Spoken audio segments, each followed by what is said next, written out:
Buongiorno a tutti, grazie di essere venuti anche a questa conferenza. Thank you for coming here in this conference, and this will be a mixed language conference, half in English, half in Italian. Questa sarà una conferenza mista, un po' in italiano e un po' in inglese.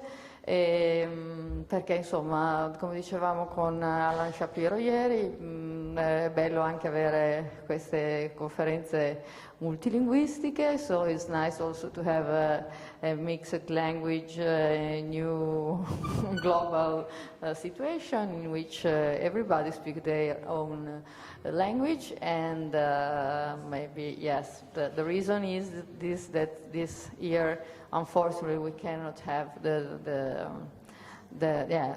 translation. So I start with a short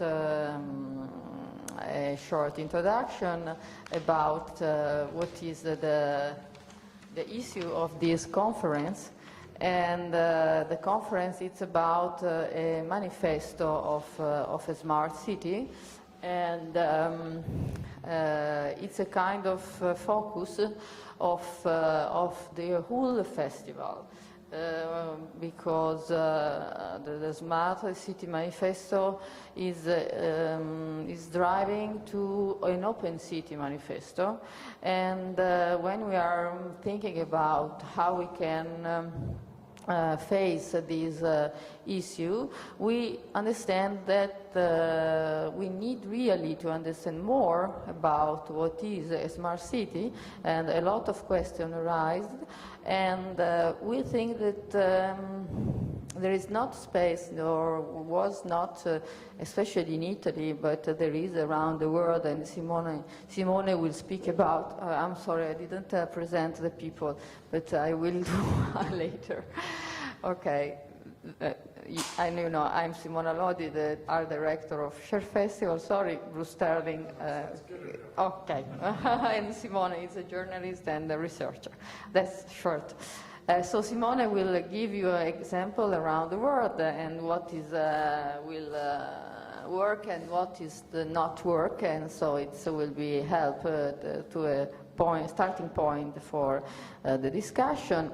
And by myself, I want to the necessary to have a manifesto was to think about maybe an utopian city, like the city of sun of Tommaso Campanella, that was in the end burned in his time, so we are at the risk to be maybe not burned, but do something that the government doesn't like, and this is a part of our goal in a way. So the smart city maybe is all as the old city, ideal utopian city, started from an architectural structure. At the same time, our city starts from web architecture, informatics, the data meaning, data flow, and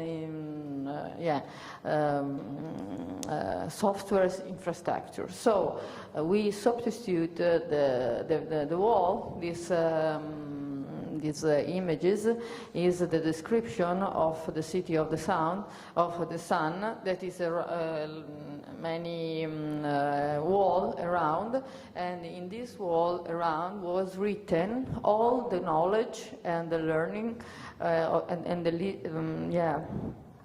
there is two words to say, conoscenza and sapere in English, and I want to say both, knowledge and learning. Understanding and learning and stuff like this. So not only a knowledge about how to do the things, but also about literature, about mathematical and art in general. So in the wall of this city, through symbols and pictures and a lot of stuff sculptured in this wall, there were an open knowledge. One of the first open knowledge was a Wikipedia in the medieval. So the people can learn by themselves all the knowledge in that time, and the sectors start from the natural, then the human being, and then what the human being do, and what the human being think, and so on, and go in the middle. So it's just to walk in this kind of utopian ideal city. The people learn by themselves, and not in hierarchical way, but also sharing with other people the knowledge. And they can have a different approach, because you can start from a wall in the middle and then end in the end, and also this was a kind of mental link. The infrastructure that we have in the digital age was thinking about. It's also a way of memotechnical. No, there were the way for memorize more information, because they have not any kind of book they write, and it's a way to memorize all these things. So we are thinking about that the Città del Sole was the right point to ask to ourselves if we are speaking about a real city, of utopian city or dystopian city. And the important things of the City of Sun was the selfish approach to the knowledge. So all the vertical approach to the knowledge was completely raised in front of another common and communist, in a way, distribution of knowledge. So this is why he was persecuted by the church and so on. I'm not an expert of Tommaso Campanella, but everybody knows he's difficult to sustain this kind of society. So the manifesto of the smart city or open city, we can choose together the right way to describe the city of the future, the city in which we want to live tomorrow, is dedicated to explore the problem, the issue that emerge in a city, and that is moving, that is in translation in another shape, and really we think is necessary that enlarge the participation of what is really what we want. And a manifesto, I like this name because it's a memory of the avant-garde manifesto, and it also is a utopian or artistic approach to a problem that normally, or the mainstream of the people, gives only to technicians and the technocratic elite. And this is another approach, an approach that considers culture, for example, a real engine for society and for challenge and move on and change an open city. So we would like to have a line guide starting, for example, from the mainstream of the conception, this big umbrella of smart city under which all the politicians, all the people, all the journalists talk about, and this word is now without real meaning because it's just two words and without any critical analysis of this rule, what is a smart city, what we want in a smart city. It's not possible really to talk about seriously and in a concrete way. So we want to start from, because we are European and we are in Italy, just not to enlarge too much, but who knows which direction could be take this kind of discussion, because will be a very group-thrust discussion. We would like to start, for example, of definition of the European definition of the smart city, and it's a very far away from what we really like, what I say about the culture. They think to give to the technical elite to drive the change of the society. That is a great mistake, and I mean, I think so, because it's not possible to have just the machine of our dream and not have a project, a cultural project or social project for use this machine. And it's banal, but it is not so clear to the government, to Italian government, for example. We hear from Lorenzo Benussi, that is not here today because he have a family problem, that the government now with the program of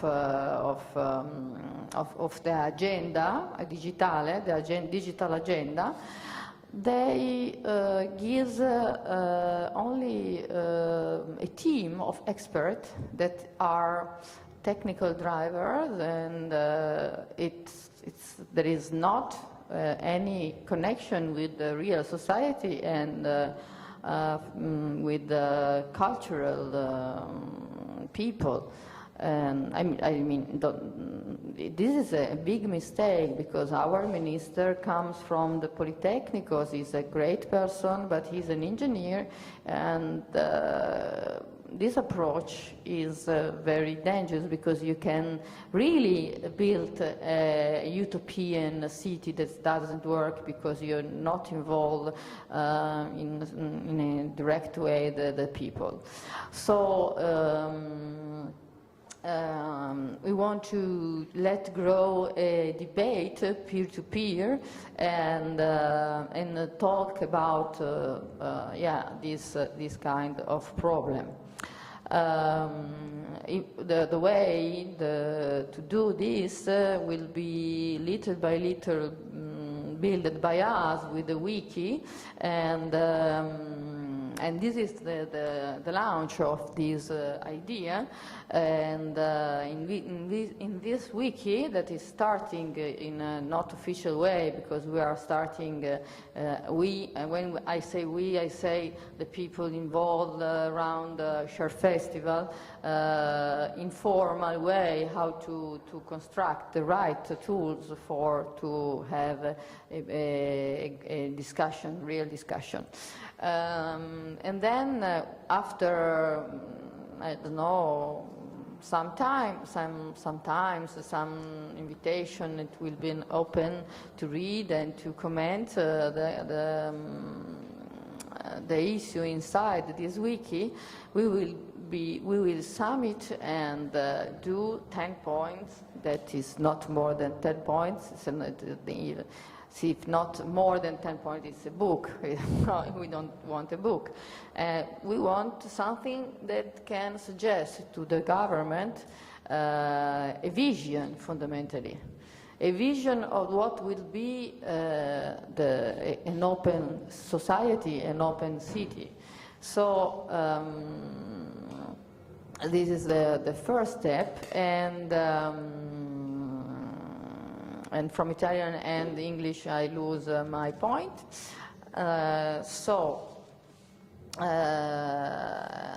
We ask to ourselves what is the role of the culture, the art, and the architecture, and of the designer in this moment of transition in the society. Yes, we want to start this reflection from here to the months that will come. And the answer is what we really want, what we imagine.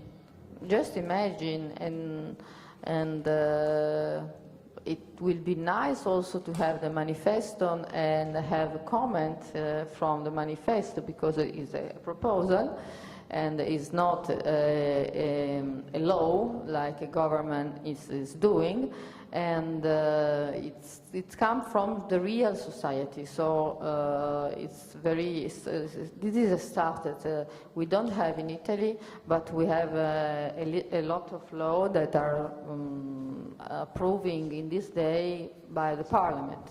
So the time is now, and the question is, what is your open city? In fact, this was the first time that we put a subject in a title. Your is the second person a seconda persona di un aggettivo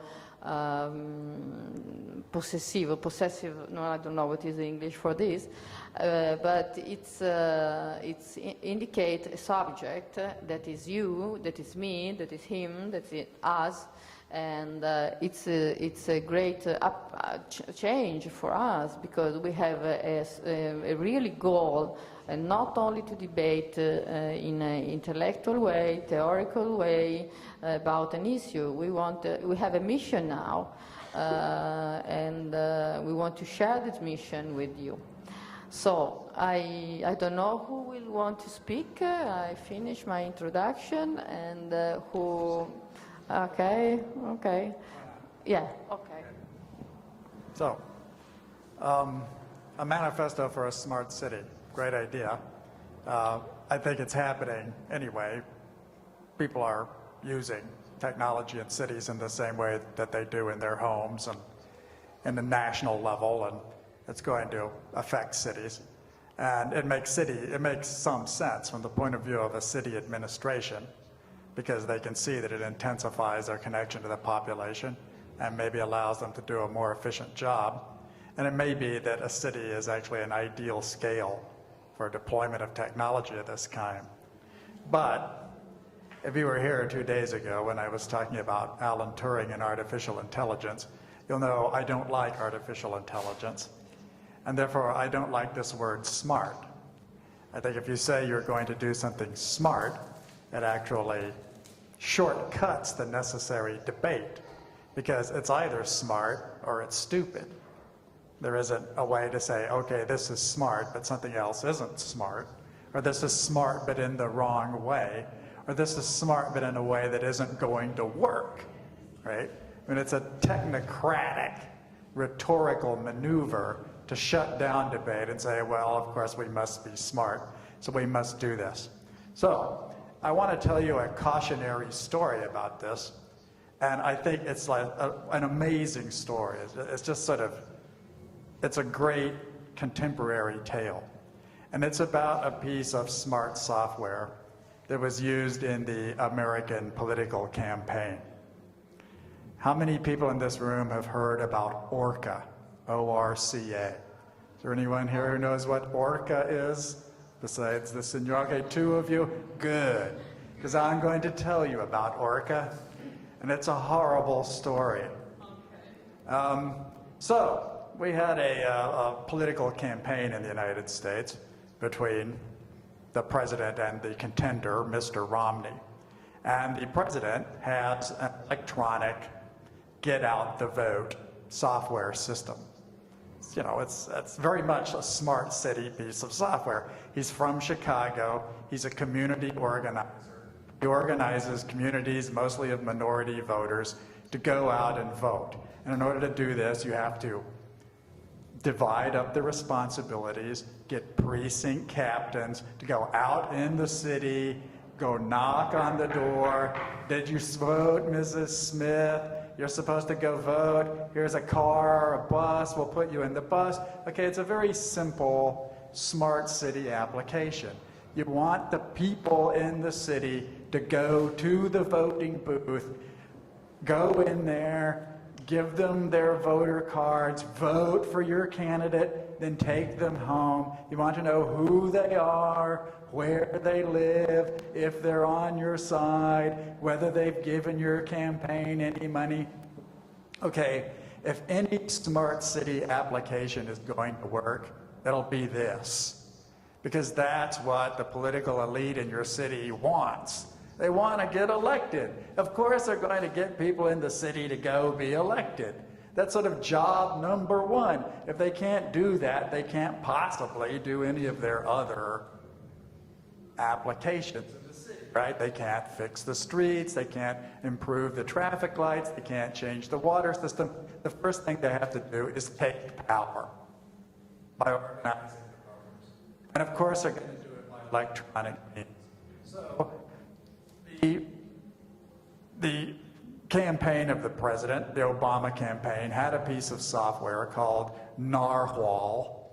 It's the name of a whale, an obscure mammal. And it was very effective in the 2008 campaign.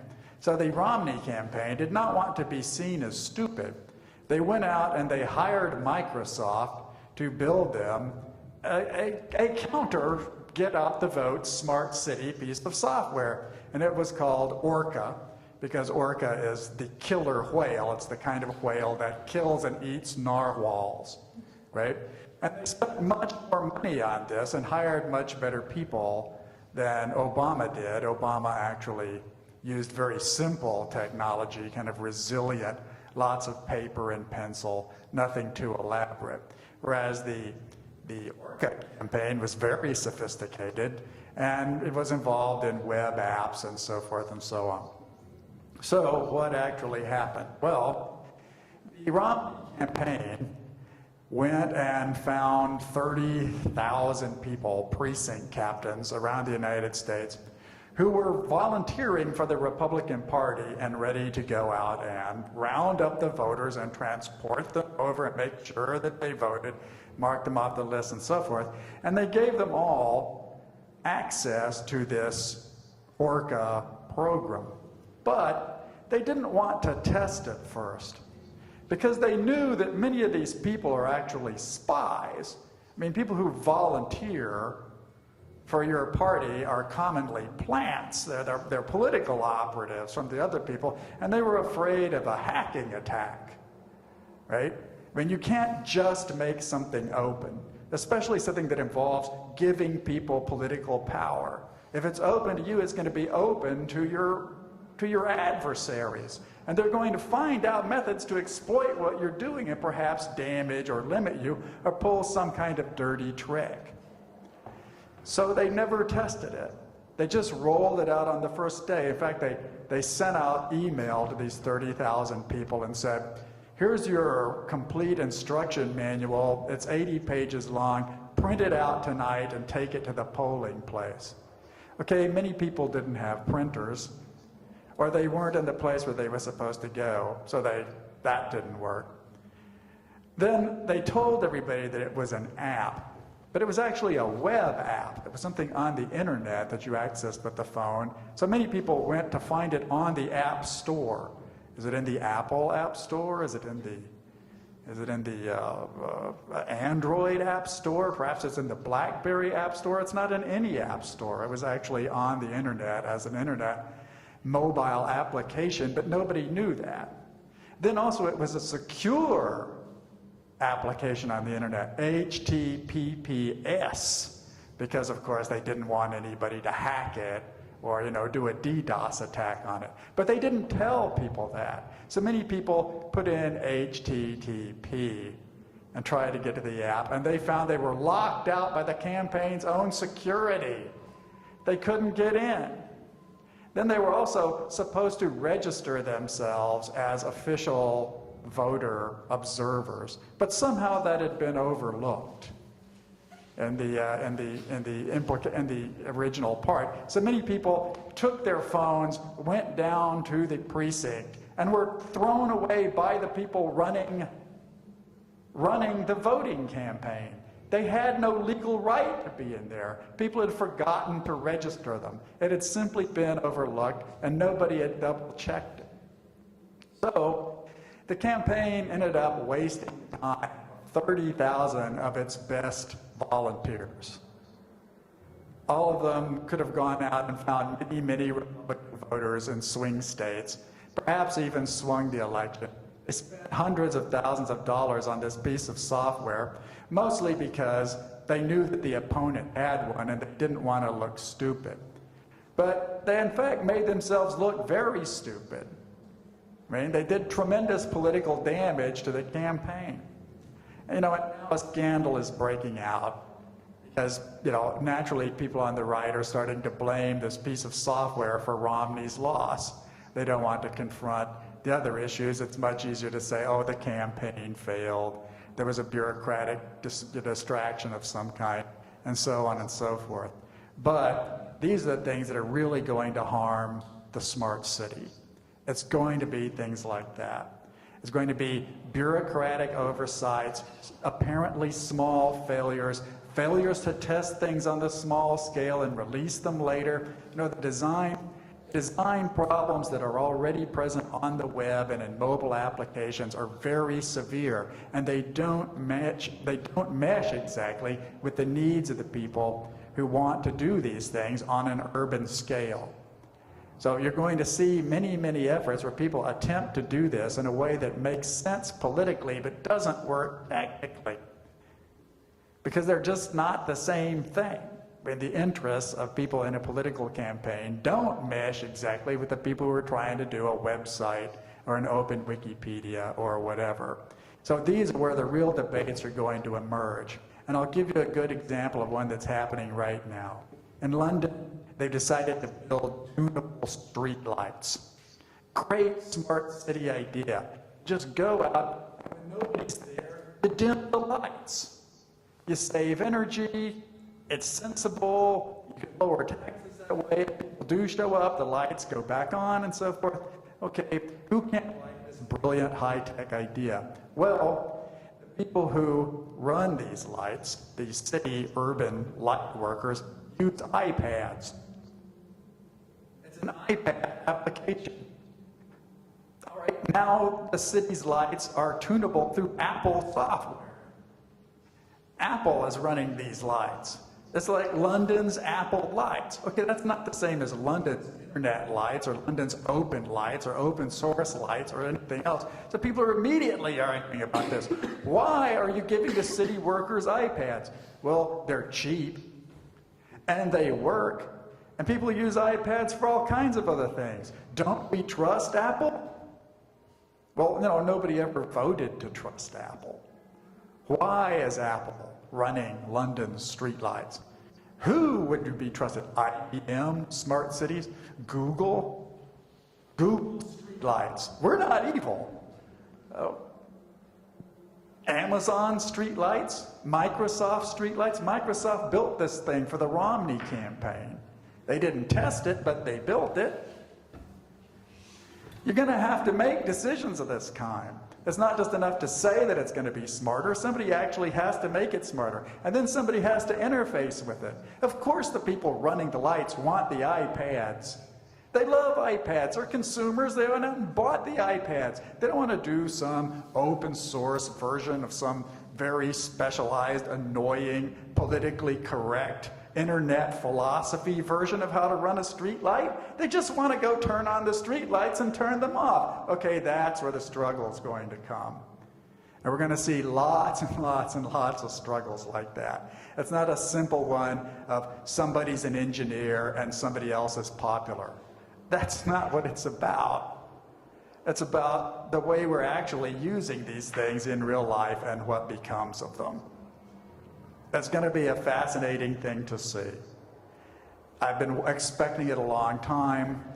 but it's not going to be a utopian Campanella version of living it. It's going to be the actual way we live. We're really going to be. Torino will be a smart city. It will be a smart city with Turinese characteristics.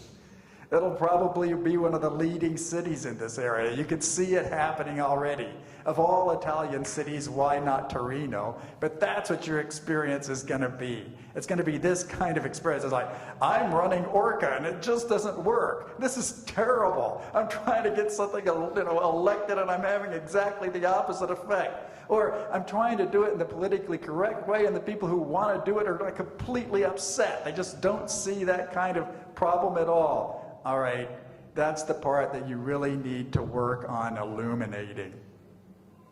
But not whether it's going to be smart or it's going to be stupid. Forget it. That's not even a debate. It's more like whose smartness, under what circumstances, what interest groups are behind it, who pays for it, how is that experienced in daily life? That's really the problem. And another utopian vision probably isn't going to help you a lot there. I think, what you need to look at is like finding small things that seem to work and publicizing them. That would really work. Find something small the 10 guys are doing that could scale. And then get behind that and publicize it, push it. That's very doable. Building everything from the top down is not going to work. It didn't work for Romney. It's not going to work for you. Thank goodness it didn't work for Romney. But, what a fascinating debacle for him. He was really destroyed by this thing. It was amazing. One guy tried to use this for 6 hours, got up, left, and went and voted for Obama. How could he not? This is the beginning of the Romney regime, my hours and hours of suffering with this dysfunctional system. Of course he rebelled. But, don't inflict that on people yourself. Out of some similarly arrogant idea that you can control and understand everything. We don't control and understand it. It's just going to happen. It's happening already. So that's all I have to offer, except an ardent wish for your good luck. Thank you, Bruce. Okay, this is the...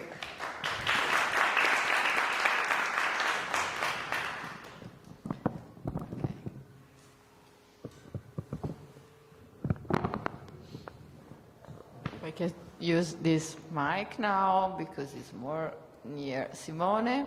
Thank you, Bruce, for your brilliant suggestion and and fun, and of course always funny qui vicino a me c'è Simone Arcagni, appunto, che ho presentato velocemente prima. In realtà Simone è un ricercatore all'Università di Palermo nel campo del cinema digitale, è un collaboratore fisso di Nova, che è l'inserto del Sole 24 Ore dedicato all'innovazione, e scrive libri, partecipa a progetti come questo, insomma fa un sacco di cose, non so come fa a dormire e direi che passo volentieri la parola a Simone, con cui abbiamo condiviso la prima idea del manifesto, per tracciare un po' le linee che vorremmo seguire e poi confrontarci con voi. So this is the 10 line that we suggest and then to a debate on this line. Here you are. Grazie. Allora, intanto volevo una brevissima, come si dice, riflessione, perché secondo me appunto un manifesto, secondo le linee tracciate anche da Simona, deve funzionare in questo modo, cioè degli spunti che poi provocano riflessioni. Io devo dire che la conferenza di prima di Martin mi è piaciuta molto e mi ha dato molti spunti. Uno di questi è uno spunto che per me è una sorta di stella polare per parlare di Smart City, e cioè proprio il boulevard. È proprio il boulevard di Haussmann. Il boulevard di Haussmann è veramente stato a Parigi il tracciato tra il prima e il dopo, tra la modernità e il medioevo fondamentalmente. Il problema è che è stato fatto in una maniera politica, verticistica. È arrivato un ministro e ha spianato la Parigi medievale. L'ha spianata tutta l'architettura medievale di Parigi è stata spianata da questo signore. Ma non solo l'architettura, anche la vita che c'era prima sul modello medievale è stata spianata e ha portato a un gruppo dirigistico chiamato la borghesia a poter costruire la propria città, prima di tutto in maniera difensiva. Il boulevard, come giustamente ha detto Martin, era un modo per non far costruire le barricate. Diventava difficile costruire le barricate su queste vie gigantesche, ma diventava anche un modo per farsi vedere, fare vedere le proprie merci, fare vedere i propri vestiti, fare vedere che si era diventati finalmente, per loro, la classe dominante. Allora, quello che noi abbiamo in questo momento con gli interventi dei vari stati, dell'Europa, dell'Italia, è la possibilità di partecipare a questo cambiamento, che potrebbe essere tanto rivoluzionario quanto quello dei boulevard di Haussmann.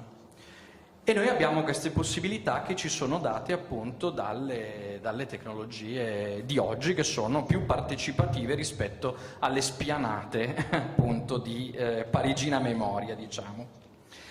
Anche perché io sono convinto che, per esempio, la costruzione della Parigi moderna di Haussmann è quella che ha dato il prestigio a Parigi, ma è quella che ha portato poi alle banlieue, e quello che ci ricordiamo delle banlieue in tutti gli anni 80 e 90.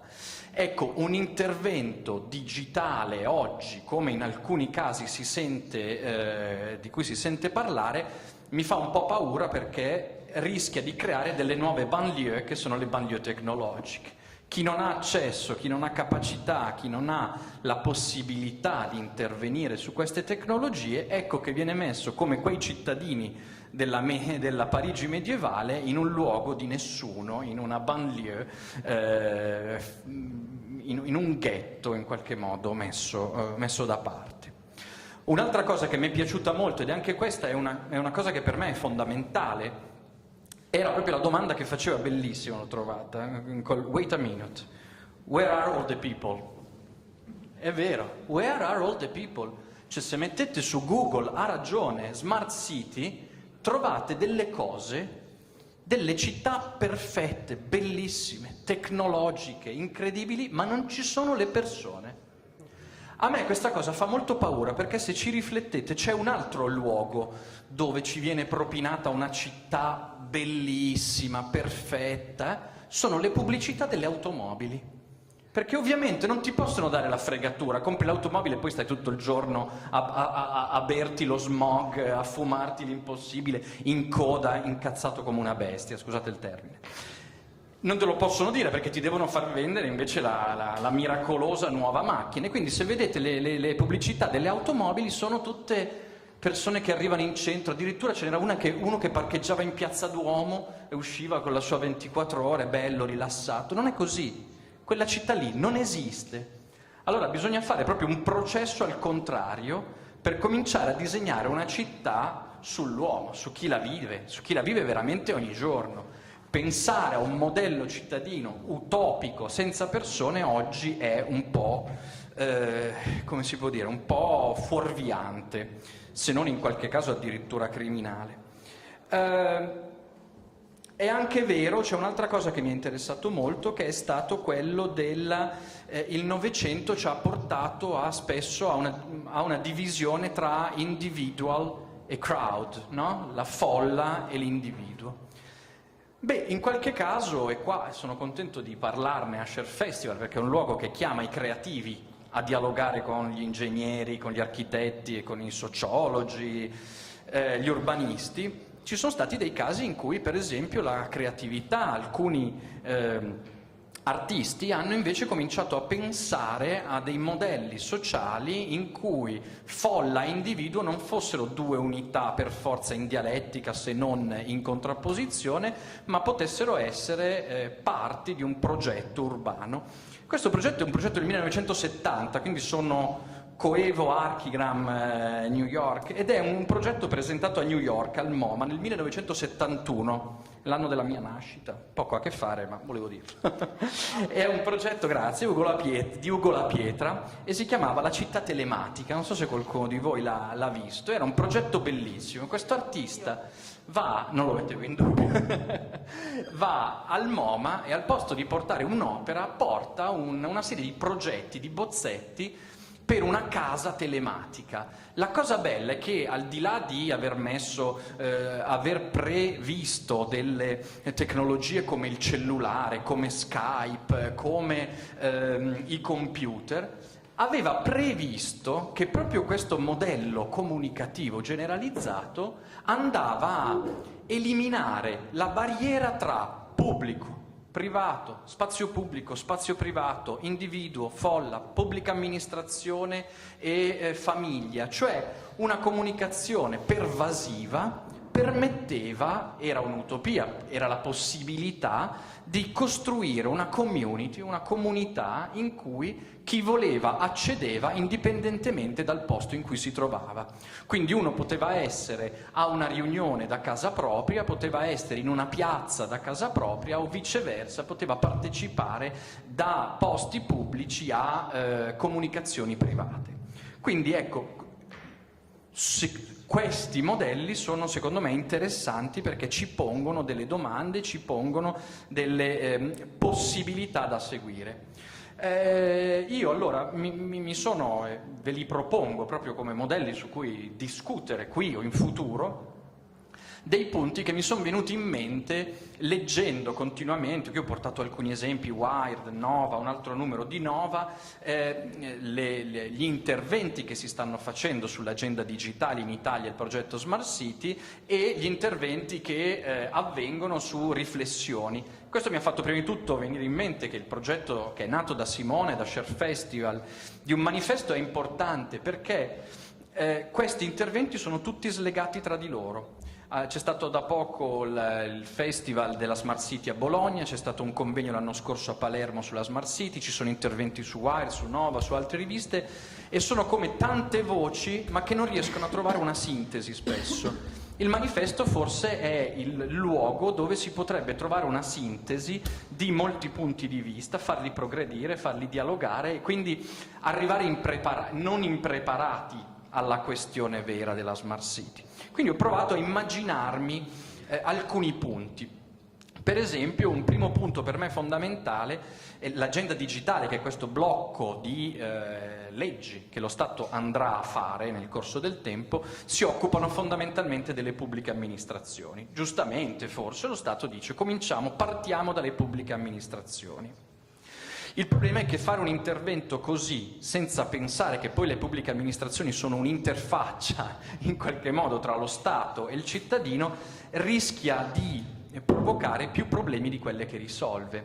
Cioè rischia di non tenere conto la possibilità che ha il cittadino di accedere a determinate tecnologie, la facilità con cui ci accede e la possibilità di partecipare. Io faccio un esempio di casa mia, ma non vuole essere un esempio negativo, ma vorrebbe essere un esempio per non fare determinati errori, che è quello dell'Università di Palermo, che ha fatto un sistema bellissimo per rendere tutto digitale, tutto il funzionamento, prenotazione, penso che anche nelle altre università, prenotazione, esame, sia per gli studenti, caricamento degli esami per i professori, caricamento di tutti gli iscritti che servono per i corsi, un sistema molto bello. Ha un unico difetto, che avendo fatto questo l'Università di Palermo dice ok, non abbiamo più bisogno dei tecnici che facciano tutto questo lavoro, perché adesso sarà facile per i professori caricare, mettere, eccetera. Il problema è che non ha tenuto conto che il 50% dei professori, un po' per anzianità, un po' per pigrizia, un po' perché non hanno il computer a casa, bisogna dire anche questo, non li fanno queste cose, non ci sono più i tecnici che le fanno, il caos. Il caos. Quindi una tecnologia bellissima, un'applicazione stupenda per realizzare una facilità, ma siamo peggio di prima, siamo peggio di quando facevamo tutto a scritto. Quindi questo è un campanello d'allarme, bisogna veramente capire che una tecnologia non è lì come la città ideale di Campanella, ma deve essere data a qualcuno che la sappia usare o mettere in campo alcuni accorgimenti per cui si possono usare, perché se no rimangono in una zona in cui non hanno un senso e non trovano applicazione. Un'altra cosa invece, questa secondo me è molto interessante, è che per esempio l'agenda digitale prevede un incremento di aiuti economici sulla rete. Questo sarà il gioco, la vera battaglia da fare, un incremento delle tecnologie, ma soprattutto un incremento della rete. Poi le tecnologie vengono a ruota in qualche modo, ma lì non bisogna tornare indietro, che sia wifi, che sia fibra ottica, quello è veramente il luogo dove si giocano, a mio parere, molte chance. L'altra cosa è che finalmente vedo in un articolo uscito oggi proprio su Il Sole 24 Ore, l'ho letto stamattina, è che finalmente si parla di specificità delle realtà urbane italiane. All'inizio sembrava che i progetti europei noi li dovessimo prendere e trasportare nelle città italiane così com'erano. Il problema è che questo non tenevano conto delle singole aree, sia dal punto di vista architettonico, urbanistico, ma anche dell'agricoltura, del territorio, del clima. Pensate, ancora oggi a Genova ci sono delle persone sfollate perché è 2 giorni che piove. Cioè noi dobbiamo tenere conto delle specificità urbane, geologiche, dei terremoti, di tutto quello che ha a che fare con ogni singola città, perché forse lì troviamo le soluzioni più giuste e più adottabili. Nei primi bandi sulle smart city europee quasi tutte le città, anche quelle che non avevano questo bisogno, facevano i bandi per la mobilità perché erano gli unici che uscivano. E quindi erano le città che invece non avevano problemi di mobilità, facevano i bandi sulla mobilità, perché bisognava fare i bandi perché erano usciti. Dobbiamo riuscire a organizzare meglio il sistema Italia tenendo conto delle specificità urbane.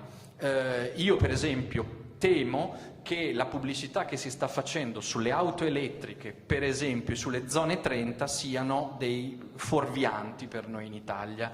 La zona 30, che è quella di mettere delle zone della città in cui non si può andare oltre i 30 km orari, va benissimo per zone che riescono ad avere una circolazione delle auto fluida. Nella maggior parte delle nostre città questo non avviene, un po' perché le vie sono strette, un po' perché abbiamo molti incroci, un po' perché abbiamo i parcheggi su entrambi i lati delle strade. La zona 30 diventa un incubo, un'apocalisse dello smog, perché le auto andranno solo in prima e seconda, quasi sempre ferme. La maggior parte dello smog viene fatto quando l'auto in prima riprende, e quindi noi prendiamo un modello che ci arriva da fuori e ci andiamo a costruire la nostra bara di smog. Quindi bisogna stare molto attenti.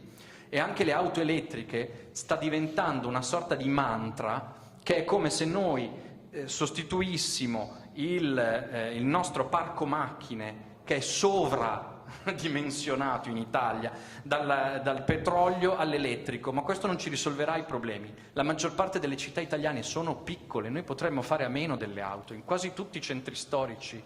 Noi dobbiamo andare in quella direzione, vedere chi è riuscito in quella direzione, non correre dietro ai piccoli rimedi che non ci producono nient'altro che problemi tra 5 anni. Quindi dobbiamo avere un'idea diversa, dobbiamo cominciare a guardare in maniera più approfondita le nostre specificità. Questo vale anche per esempio per gli open data. Una cosa molto interessante, perché abbiamo visto prima il Sensible City Lab, i sensori, poter tracciare i rifiuti, poter avere i big open data a disposizione del cittadino è interessantissimo, è bellissimo, ma attenzione, anche lì dobbiamo riuscire a risolvere i problemi a monte.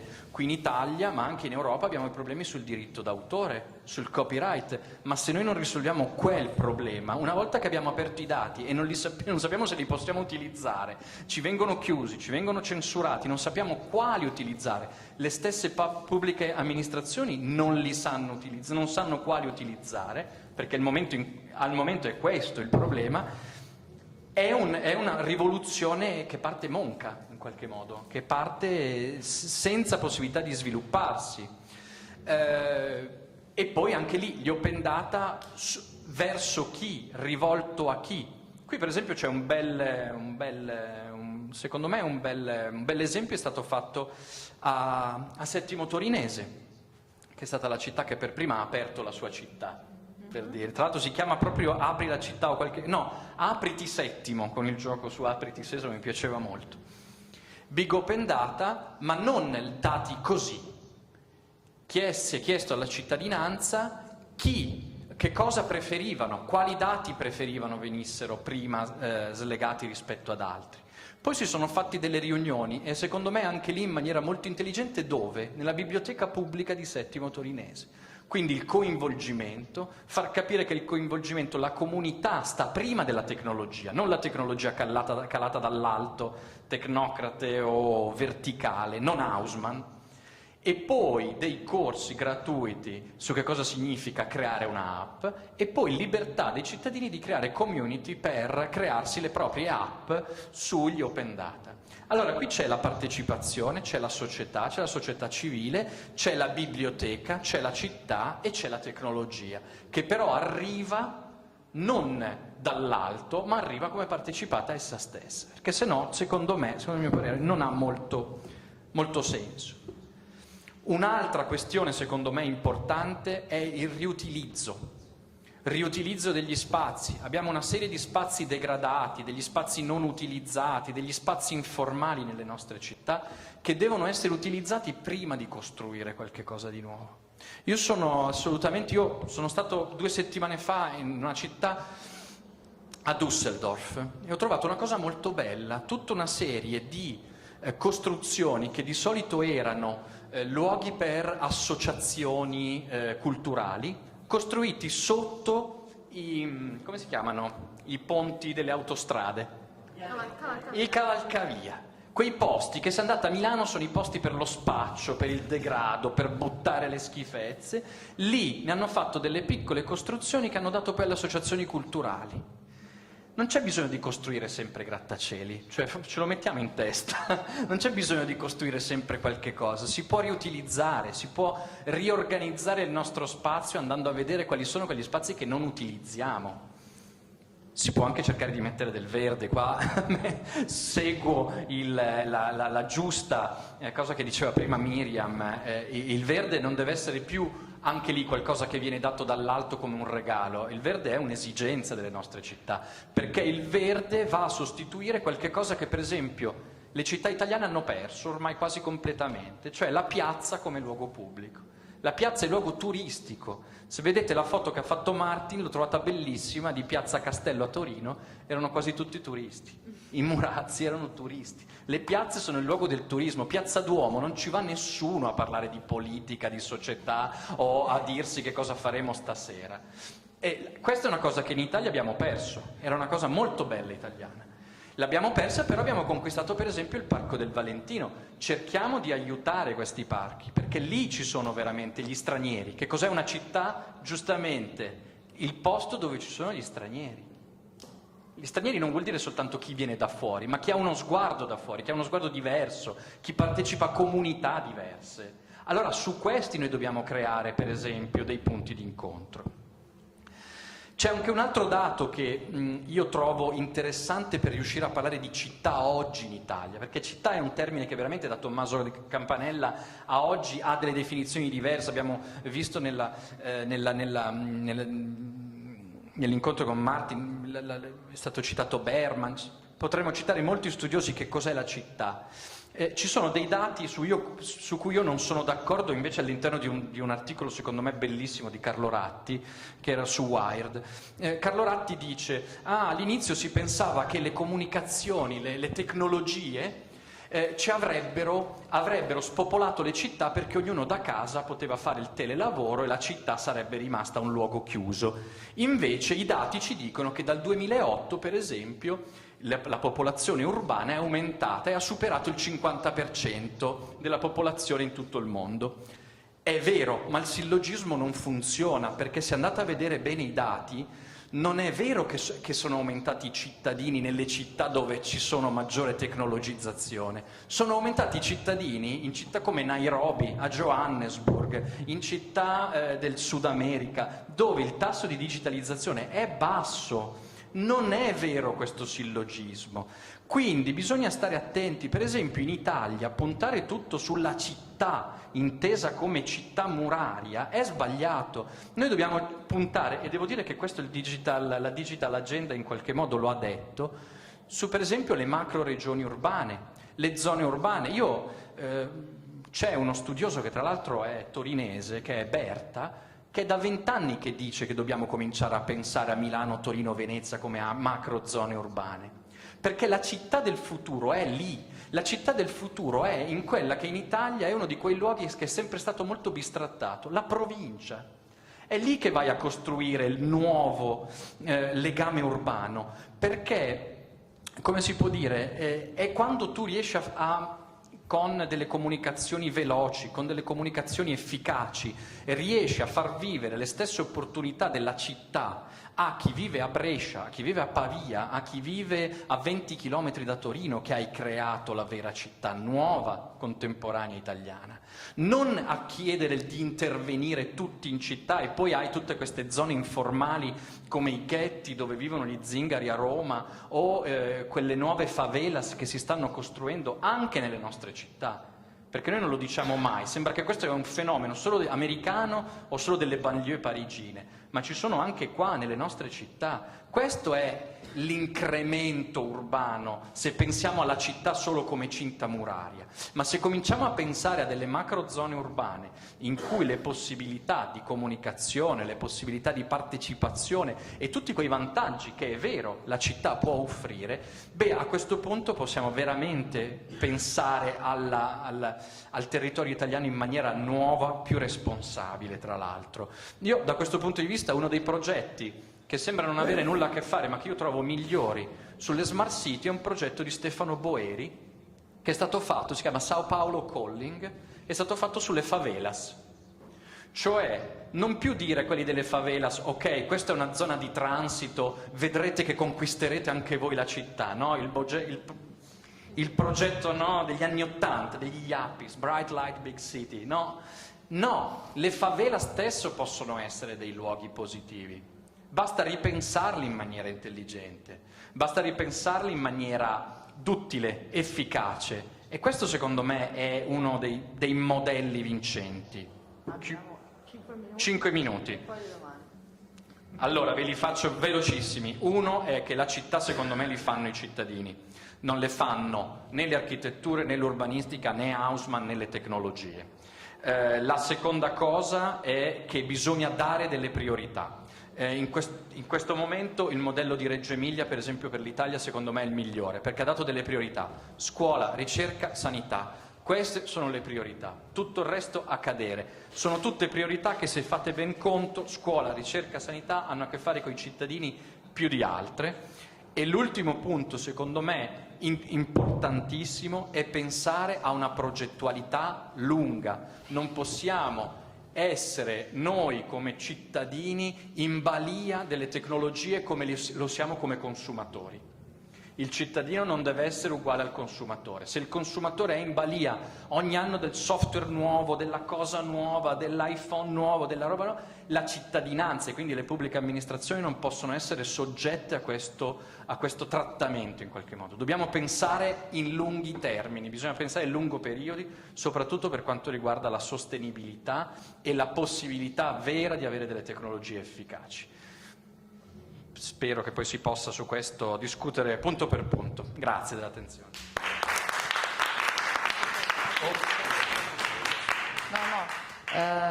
Allora, abbiamo ancora una decina, un quarto d'ora di minuti per fare qualche, immagino appunto che queste sollecitazioni abbiano creato in voi qualche domanda, qualche intervento. Anche Mark, che volevamo invitare a sederti al tavolo, in realtà poi si è rimasto nel pubblico, ma insomma cominciamo con le domande. Vi chiediamo soltanto di avvicinarvi o far girare il microfono perché stiamo registrando.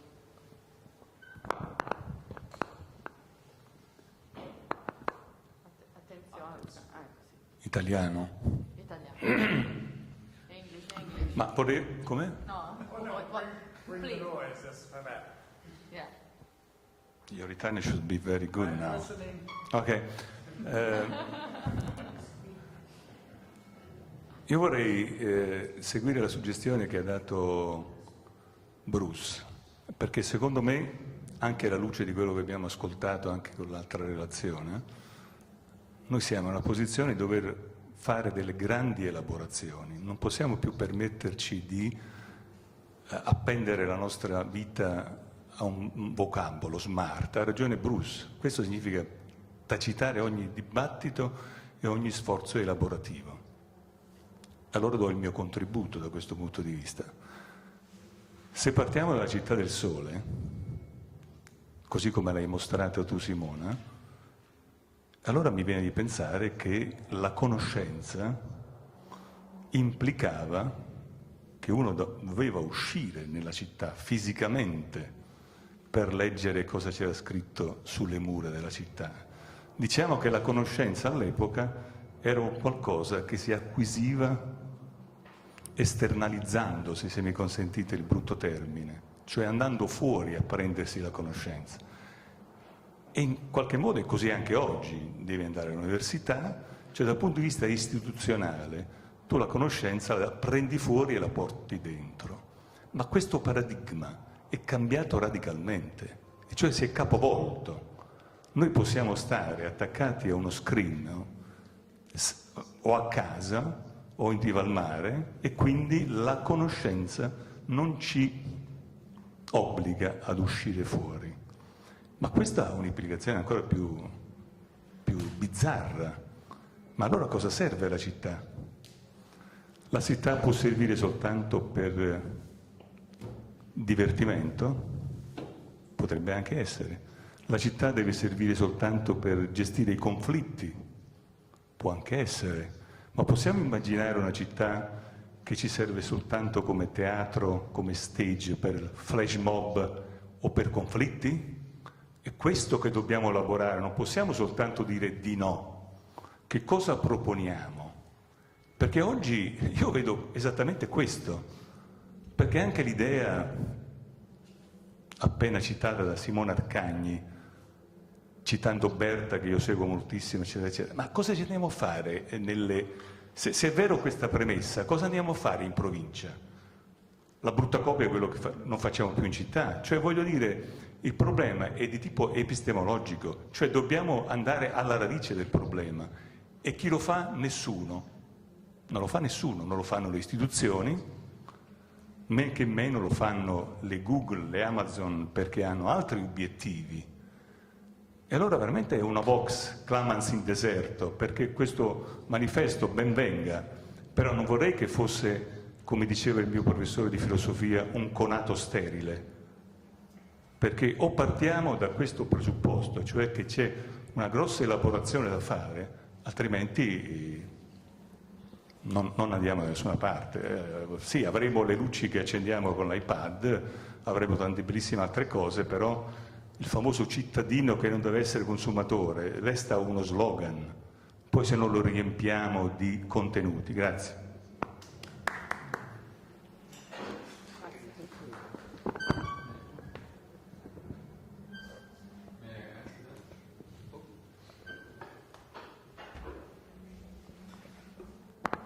Hi, I'm Mark. I'll say it in English, and I actually want to say the same thing as you do, but in my own words, which is that lately I saw 3 examples of smart city implementations in Italy. One is the Expo in Milano. I went to a presentation here in Torino where they showed the vision of the Expo in Milano, which is, as you said, a city without people.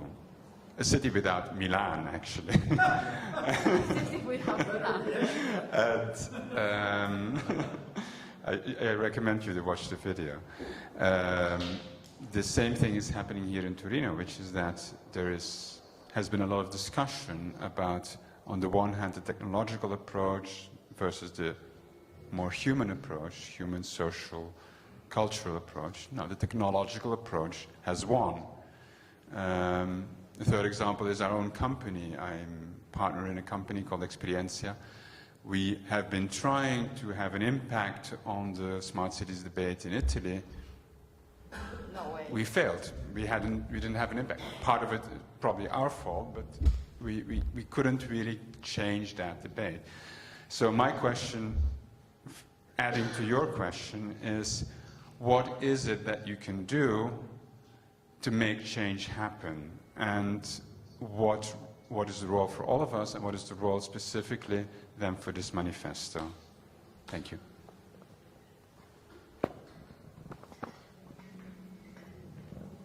Who want to answer to the?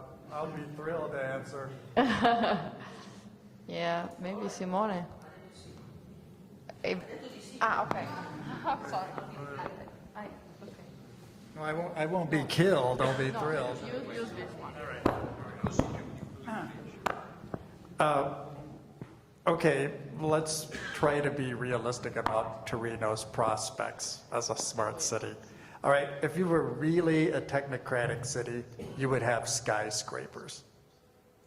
Where are the Turinese skyscrapers? How come you don't have any big Dubai-style giant skyscrapers? You're not going to get any. People here aren't going to put up with it. You're not going to have a bunch of skyscrapers. If you're really a technocratic city, where is your high-speed rail? Where is the TAV? Anybody would tell you, bring in the trains, thousands of foreigners, bring the Estranieri, the faster, pack them in, sell them more slow food. How can you resist that rational argument? Well, you do. People freaking hate the TAV. There's massive popular resistance to the TAV. The population's completely polarized by it. So you're not going to do it in the way anybody expects. You're not going to build big cities. You're not going to build super fast trains. Your airport, that's not much of an airport. You're not going to be able to remove the people, all right? You can have Milan without Milan, but you can have Turin without the Turinese. I would point out that historically you've done stuff like this, like Torino is the only planned city that's a major city in Italy. All the other ones, Roma, Milano, they're just big villages. They just kind of grew, but Torino has like a city grid. It's like Brasilia or Washington, D.C., right? It was like completely built by the Savoy royal family. They just showed up here and said, Chambéry, forget it, Geneva, we're bored. Let's build a giant fort. And they built a giant fort, and that's where you live. And later you had another very wealthy family here, the Agnelli family, who said, look, we make cars, let's build like a huge car city, we're going to put up highways, build suburbs. Okay, you built the highways, you built the suburbs. So it's not like you never do it. So, what are you really going to do? Well, are you going to be able to influence the debate politically? I kind of have my doubts about that. But I think what you can do, what you might be able to do, is things that last for 18 months. And I think that's actually a very good way to go forward. If you're going to digitize a city, it's not going to last for 400 years like a Baroque church, because smart technologies are doubling in power every 18 months. So you've got to find out a way to just put it up as interactive street art and then peel it off in a painless way. Right? You have to actually use the design sense of the web and of mobile devices and somehow find a way to integrate that into the city's fabric in a way that doesn't require the earth to be ripped up or gigantic new buildings to be done or the spina, a digital spina. You need to find some way to take the data, lay it over as an intervention, have it work fast. I don't know what the Turinese would really like, probably a place to hide from the tourists. Just this version of kind of living alone together. They're just like the Turinese place where you can actually go to the Palazzo Madama and it's not all foreigners. I'm one of them, there all the time. People would love that idea, actually. I mean, even in Austin, which is the city where I come from, we're besieged by foreigners. We've got almost as many as you, especially during South by Southwest Interactive. Then we really drown in foreigners, Venezia style. It's really kind of a horrible urban problem that nobody solves. You know, if that's really the problem that's at your heart, you know, and you might be able to fix it. And many people would be thrilled, I mean, really happy to see you, because it's kind of a universal problem, right? So perhaps you can do it in some clever, non-invasive way that involves small interventions that are scalable, as opposed to your alternative, which is to go find another Savoy royal family. Go find Houseman and say, look, rich guy, we lay ourselves at your feet. Please knock down our city and build something else, because, you know, that's always an alternative. And I don't think you're going to like that very much. It might happen if you get far enough behind the times, because it's happened before. Carlos Slim is waiting. You should see what he's done to Mexico City. The Dubai royal family is, well, the 1%ers are waiting. They've got the money, they've got the bulldozers, they've got the drag lines, they've got everything. They've got means, motive, and opportunity. So, you know, that's kind of what's at stake here. Okay, thanks. Io volevo provare a rispondere un attimo a tutte e due le domande, ma molto velocemente. C'è una risposta che so che non le piacerà, più vaga, però vorrei spiegarla. Che cosa fare? Bah, prima di tutto partecipare. Siamo qua, il fatto già che delle voci si mettono assieme, che provengono da cose diverse, da punti di vista diversi, è importante. Cioè abbiamo le tecnologie per partecipare, non dobbiamo subire Haussmann, partecipiamo. Questo mi sembra un punto, è vero, è generico, però è molto importante. La seconda cosa è partecipare e far sentire la voce, quindi trovare dei modi per far sentire questo, il risultato della partecipazione. Il manifesto, per esempio, a mio parere, è un modo. E poi si possono fare anche tante cose, rispondo magari anche a Mark subito, nell'immediato. Per esempio, secondo me, tutte le tecnologie in Italia per la Smart City devono passare attraverso le app e non attraverso i computer. Perché? Perché in Italia solo una persona su 3 ha il computer, mentre quasi ogni persona ha uno smartphone. Attenzione, sto facendo io qualche cosa di sbagliato?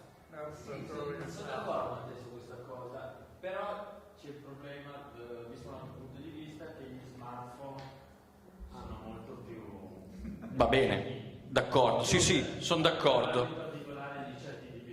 Sono d'accordo, ma se dobbiamo fare una cosa sulle farmacie aperte, la viabilità, è meglio farla oggi sullo smartphone. Cioè, quando dicevo prima, a chi stai parlando? Parli a queste persone qua. Ma guardi, ve ne dico velocissimamente alcune che mi sono segnato. Per esempio, chiudere i centri alle auto. Le città italiane sono piccole, non hanno bisogno del traffico in centro. Non abbiamo Los Angeles, non abbiamo New York. Torino è la 4ª città italiana, c'ha 1 milione di abitanti, è un centro storico che è ridicolo da attraversare. Non dobbiamo porre il problema dell'auto elettrica, della non auto elettrica, dobbiamo chiuderli. Punto, a mio parere, poi ne possiamo parlare. Bisogna pensare per esempio a dei modelli di comunicazione. Expo Milano, secondo me, tra tutti i progetti uno bello davvero ce l'ha, che è quello della navigabilità dei navigli, perché permette di usare delle vie di comunicazione che già ci sono, riutilizzo, che possono essere efficaci e che soprattutto hanno una specificità tutta milanese, quindi rendono conto di quello che si stava dicendo. Ma anche altre cose, per esempio si sta parlando molto di non usare il riscaldamento, ci sono molte persone che cominciano a usare i camini. Qua è fantastico.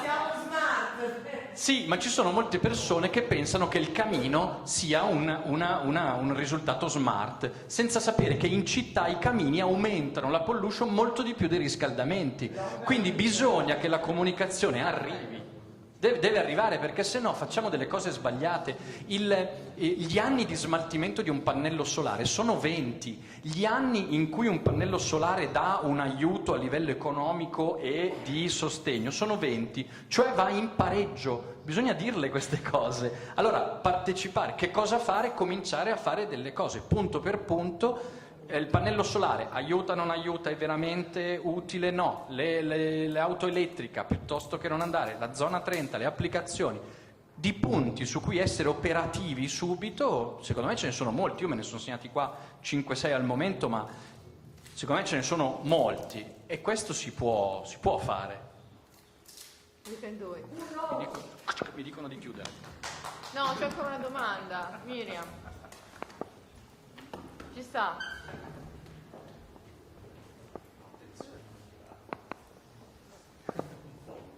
Right? If we must, we must.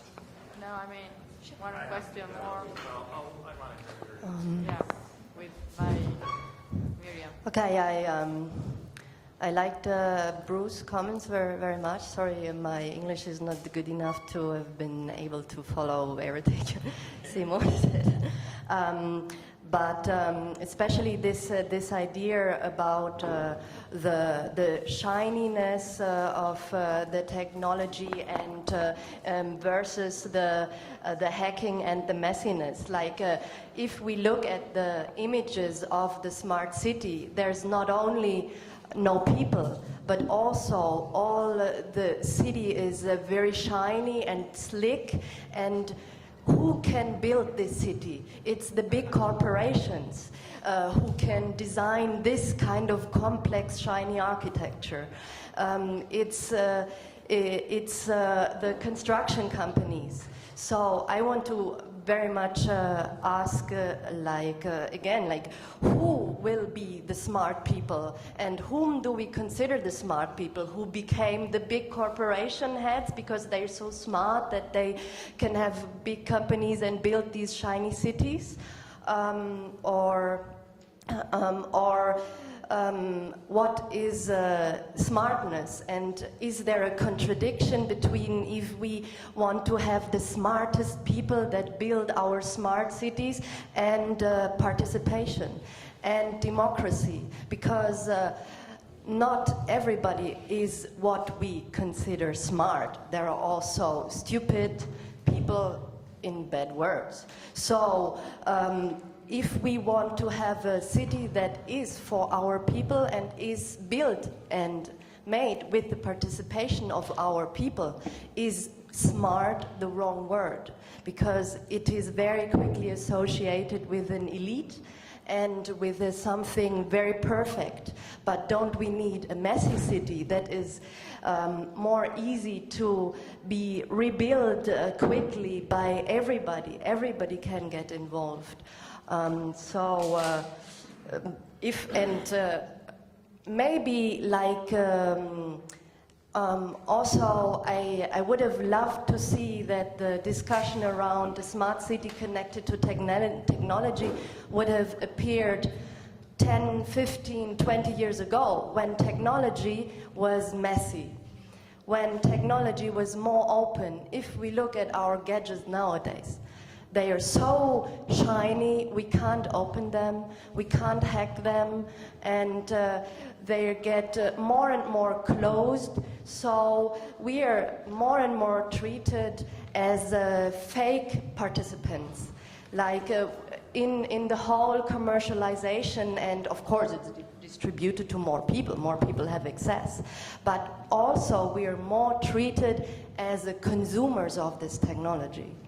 So I'm very afraid about this connection with our ideas of nowadays technologies and the city, and not the roots where there was this idea of, we have participation, where are ideas like open source cities gone? Unfortunately, they never became popular.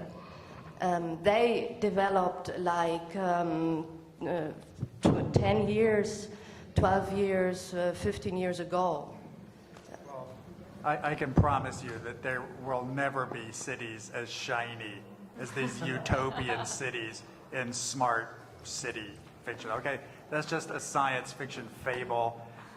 No building, no matter how big the corporation that built it, will ever stay that shiny. Entropy will set in, it will decay, it will fall apart, it will be repurposed, just like every other building in Turin, built by the most powerful people here, has been brought to some other purpose.